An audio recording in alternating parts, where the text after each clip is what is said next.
क्या कर रही है आप? कुछ नहीं बेटा, कुछ नहीं हो रहा। अच्छा, आप झूठ बोल रही हैं मुझसे। सब कुछ खुद मैंने अपनी आंखों से देख लिया है। आपको जरा भी शर्म नहीं आती?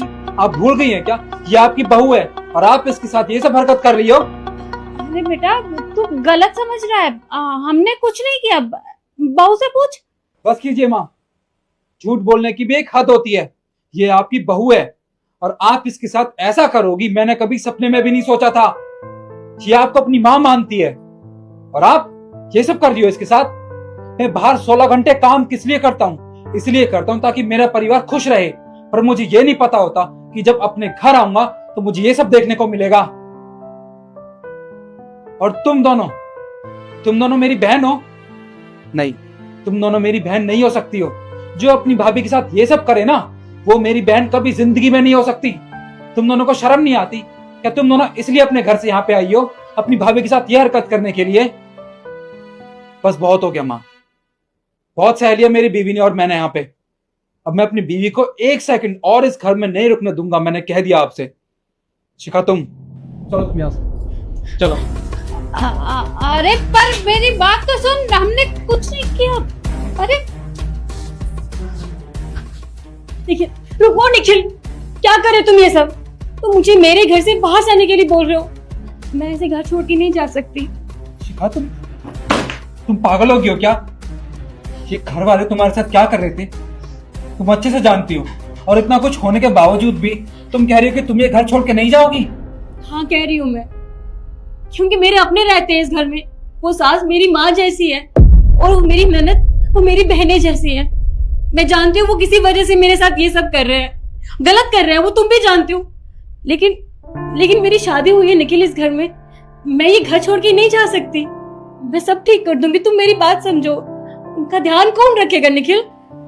शिखा, तुम पागल हो गई हो। ये लोग तुम्हारे साथ क्या कर रहे थे तुम अच्छे से जानती हो। देखो शिखा, मैं तुमसे प्यार करता हूं और तुम्हें इस घर में नहीं छोड़ सकता। अगर तुम्हें इस घर में मैंने दोबारा छोड़ा तो पता नहीं ये लोग तुम्हारे साथ क्या करेंगे। और उसके बाद मैं देख भी पाऊंगा या नहीं, कुछ नहीं पता मुझे। देखो, तुम और मैं कहीं और रह लेंगे, पर इस घर में इन लोगों के साथ नहीं रह सकते। तुम किनकी परवाह कर रही हो? मेरी माँ की या मेरी इन दोनों बहनों की? इनको जो करना था ना, इन्होंने तुम्हारे साथ कर लिया। बस शिखा, मैं कुछ नहीं सुनना चाहता। तुम अभी के अभी मेरे साथ इस घर से चलोगी। नहीं निखिल, मैं कहीं नहीं जाऊंगी। इस घर में मेरी डोली आई थी और अगर यहाँ से बाहर जाएगी तो मेरी अर्थी जाएगी। और तुम कह रहे हो ना तुम मुझसे प्यार करते हो, तो मैं भी इन सबसे प्यार करती हूँ निखिल, और मैसेज नहीं छोड़ सकती हूँ उन्हें। अगर तुम्हें जाना तो तुम जाओ, लेकिन मैं अपनी माँ और अपनी बहनों को छोड़ के यहाँ से नहीं जाने वाली। और यही मेरा आखिरी फैसला है, चाहे कुछ भी हो जाए मेरे साथ, लेकिन मैं ये घर छोड़ के नहीं जाऊंगी। सुना तुमने? शिखा बेटा, मुझे माफ कर दे। मुझसे गलती हो गई। मुझे ये सब नहीं करना चाहिए था। मुझे लगा था कि तू दहेज लेकर नहीं आई है तो तुझे रास्ते से हटा दूंगी तो अपने बेटे की दूसरी शादी कर लूंगी। पर मुझे ये सब नहीं करना चाहिए था। इतना सब कुछ करने के बाद भी तू हमारे बारे में सोच रही है। मुझे माफ कर दे। मैं आज के बाद ये सब नहीं करूंगी, तुझे परेशान नहीं करूंगी। अब हाथ मत जोड़िए। मैं जानती हूँ आपने जो भी किया वो गलत किया मेरे साथ, और किसी भी सास को अपनी बहू के साथ इस तरह का बर्ताव बिल्कुल नहीं करना चाहिए। लेकिन आपको अपनी गलती का एहसास हो गया ना, मेरे लिए इतना ही काफी है। और मैं आप लोगों को छोड़ के कभी कहीं नहीं जाऊंगी। हाँ बेटा, मैं तुझसे वादा करती हूँ, आज के बाद मैं कभी तुझे परेशान नहीं करूंगी। बस इस बार मुझे माफ कर दे। भाभी, हम दोनों भी आज के बाद आपको कभी परेशान नहीं करेंगे। हमें भी माफ कर दीजिए। देखा तुमने, मैंने कहा था ना सब कुछ ठीक हो जाएगा। अब वो समझ गया निखिल, तुम भी अपना फैसला बदलो। सॉरी बेटा, आज के बाद ऐसा कभी नहीं होगा।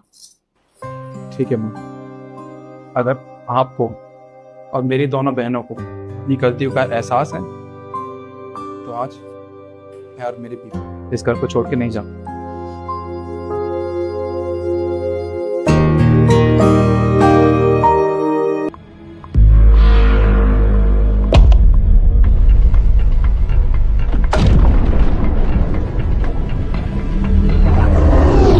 Oh shit! अबे बुड्ढे, पागल पागल है कि तू? क्या किया तूने? मैडम की प्लेट में चप्पल मार दी, बेवकूफ। छी, आप पागल हो गए हैं ठाकुर। ये क्या किया आपने? आपको दिख नहीं रहा कि मैं खाना खा रही थी? मानता हूँ मेरे चप्पल मारे आप, लेकिन मैम साहब ये मेरी मजबूरी थी। अब देख रहे हैं मैडम, ये बुढ़ा अपनी गलती को मजबूरी का नाम दे रहा है। ये गरीब ना अपनी आदतों की वजह से गरीब रह जाते हैं। आप एक काम कीजिए, इसने बहुत घटिया हरकत करी है, इसे बाहर निकालिए यहाँ से। आपने सुना नहीं उसने क्या कहा? हम आपकी सिर्फ उम्र का लिहाज कर रहे हैं और इतने सालों से आप यहाँ पे काम करते हैं, कभी आपने ऐसी बदतमीजी नहीं की। और आज आपने सारी हदें पार कर दी हैं, इसलिए आप यहाँ से जा सकते हैं। और आज के बाद कभी भी इस ऑफिस के आसपास नजर मत आना। जाइए यहाँ से। मैम साहब मैं चला जाऊंगा बाहर, पर आपको एक राज की बात बता कर जाऊंगा। क्या राज की बात? मैडम कोई राज की बात नहीं है, ये झूठ बोल रहा है बचने के लिए। और आप इसकी बात क्या सुन रहे हैं? आप निकालिए इसे यहाँ से अभी के अभी। सुनाई नहीं देता? निकलो यहाँ से। और आज के बाद कभी इस ऑफिस में पलट के मत आना। जाइए।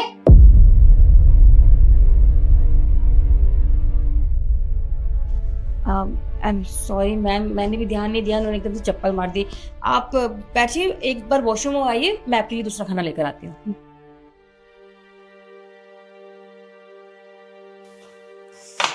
अच्छा खासा प्लान जा रहा था, पर इस बुढ़े ने चप्पल मार के सब चौपट कर दिया। मैडम आज खाना खा लेती ना तो मेरे रास्ते से हट जाती, पर नहीं, उसको चप्पल मार के सब खत्म करना था। क्या करूं? काम करती हूँ, दूसरी प्लेट बना के उसमें जहर डाल दूंगी। पहली बार में ना सही, लेकिन दूसरी बार में तो कोई बचा नहीं सकेगा उसको।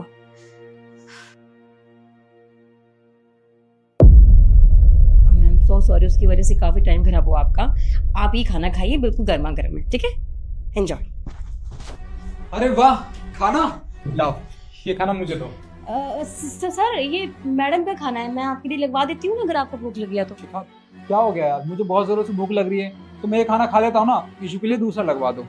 पर सर ये आपका खाना नहीं है ना, ये मैडम के लिए मैं खाना लाई थी, आपके लिए ले आऊंगी। अरे शिखा, कोई बात नहीं, उन्हें भूख लग रही है तो उन्हें खाने दो, वो खाए नहीं खाओ एक ही बात है। मैं थोड़ी देर बाद खा लूंगी।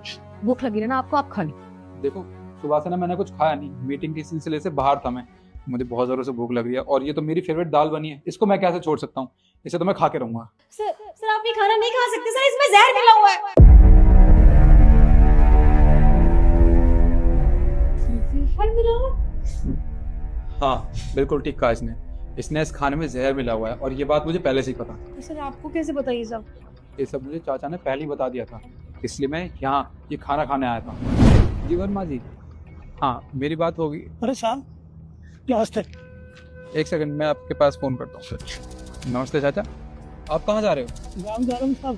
घर क्यों, आपको काम नहीं है आज? मैडम जी ने मेरे को भगा दिया। काम से निकाल दी, पर क्यों? तो साहब जी मैं बताता हूँ आपको एक राज की बात। शिखा मैडम ने यीशु मैडम जी के खाने में जहर मिला दिया। मैंने आंखों से देखा, कानों से सुना। क्या? अरे ऐसा कैसे हो सकता है? नहीं ऐसा ना हो, मेरे को तो डर है साहब, कहीं वो खाना तो मैंने खराब करवा दिया, कहीं दूसरा खाना ना दे दिया हो। आप जल्दी से जाओ और यीशु मैडम को बचाओ।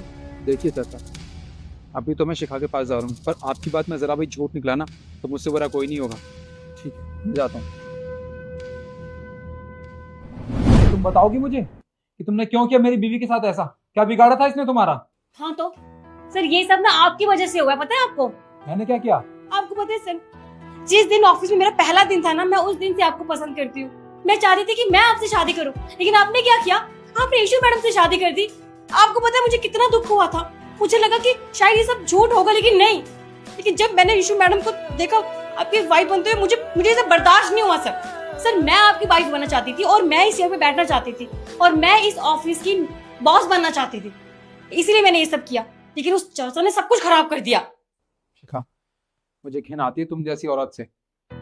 मैं यीशु से प्यार करता हूँ, ये मेरी बीवी है, मैं किसी औरत के बारे में सोच भी नहीं सकता हूँ। और प्यार ना जिद से हासिल नहीं किया जाता, बल्कि प्यार को प्यार दे के ही हासिल किया जाता है। और तुम प्यार के बिल्कुल काबिल नहीं हो। निकलो यहाँ से, वरना पुलिस को बुला लूंगा।